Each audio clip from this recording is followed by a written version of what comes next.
ఈ నెల 30వ తేదీన రైతాంగ సమస్యల పరిష్కారం కోరుతూ చలో విజయవాడ కార్యక్రమం జయప్రదం చేయాలని కోరుతూ రైతు సంఘంకు సంబంధించిన కరపత్రాలని నాయకులు విడుదల చేశారు. ఈ మేరకు బుధవారం నర్సరావుపేట పట్టణంలోని సిపిఐ కార్యాలయంలో రైతు సంఘం అధ్యక్ష కార్యదర్శులు సిహెచ్ సత్యనారాయణరాజు, సిహెచ్ నాగేశ్వరరావు మాట్లాడుతూ కేంద్ర రాష్ట్ర ప్రభుత్వాలు అనుసరిస్తోన్న ప్రజా రైతాంగ వ్యతిరేక విధానాలను తిప్పికొట్టాలని, రైతులు ఆదుకునేందుకు సోమనాథ్ స్వామినాథ కమిషన్ సిఫార్సులను అమలు చేయాలని, గిట్టుబాటు ధర కల్పించాలని, పొగాకు ఆక్వా రైతులను ఆదుకోవాలని, ఒరిగపూడిసెల ప్రాజెక్టు పూర్తి చేయాలని, 5 లక్షల వరకు బీమా సౌకర్యం కల్పించాలని, పేద రైతులు 10,000 రూపాయలు పెన్షన్ కల్పించాలని, విద్యా వైద్య సౌకర్యాలు కల్పించాలని, రైతాంగానికి యంత్రాలని రాయితీల మీద ఇవ్వాలని తదితర డిమాండ్లతో ఈ నెల 30వ తేదీన చలో విజయవాడ కార్యక్రమం జరుగుతుందని, కార్యక్రమం జయప్రదం చేయాలని వారు పిలుపునిచ్చారు. ఈ కార్యక్రమంలో కాసా రాంబాబు, ఉప్పలపాటి రంగయ్య, దుగ్గి బ్రహ్మయ్య, హేమంత్, చక్రం శ్రీను, శ్రీనివాసరెడ్డి తదితరులు పాల్గొన్నారు. ఆంధ్రప్రదేశ్ రైతు సంఘం ఆధ్వర్యంలో జూన్ 30వ తారీఖు చలో విజయవాడ కార్యక్రమాన్ని జయప్రదం చేయండి. ఈ రైతుల యొక్క సమస్యల మీద చలో విజయవాడ కార్యక్రమం జరుగుతూ ఉంది.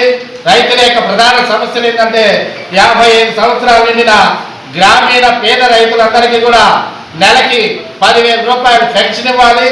అలాగే స్వామినాథన్ కమిషన్ సిఫారసుల ప్రకారం మద్దతు ధర ప్రకటించి వరికి క్వింటాకి 3,000 రూపాయలు ఇవ్వాలి. అలాగే రాష్ట్ర ప్రభుత్వం 500 రూపాయలు బోనస్గా ఇవ్వాలి.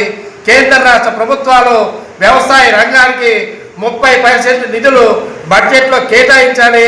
రైతులు, కౌలు రైతులందరికీ కూడా వడ్డీ లేని రుణాలు ఇవ్వాలి. పేద మధ్యతరగతి రైతులకు వ్యవసాయ యంత్ర పరికరాలు 90% సబ్సిడీ మీద అందించాలి. రైతులకు 5 లక్షల వరకు బీమా సౌకర్యం కల్పించి ఫ్రీ బియ్యం ప్రభుత్వమే చెల్లించాలి. ఆహార భద్రతా చట్టాన్ని అమలు చేసి రైతు కుటుంబాలకు ఇళ్ళు, విద్య, వైద్యం లాంటి సంక్షేమ పథకాలు అమలు చేయాలి. అభివృద్ధి పేరుతో బలవంతంగా రైతుల, పేదల భూములను కార్పొరేట్ కట్టడి చేసే ప్రయత్నాలను విరమించుకోవాలని చెప్పేసి ఇలా అనేక సమస్యల మీద జూన్ 30వ తారీఖు చలో విజయవాడ పేరుతో రైతు సంఘం ఆధ్వర్యంలో ధర్నా జరుగుతూ ఉంది. ఈ ధర్నాలో రైతులందరూ కూడా నర్సరావుపేట నియోజకవర్గంలోనే పేద రైతులందరూ, మధ్యతరగతి రైతులందరూ కూడా పాల్గొని జయప్రదం చేయాలని చెప్పేసి అందరికీ విజ్ఞప్తి చేస్తూ ఉన్నారు.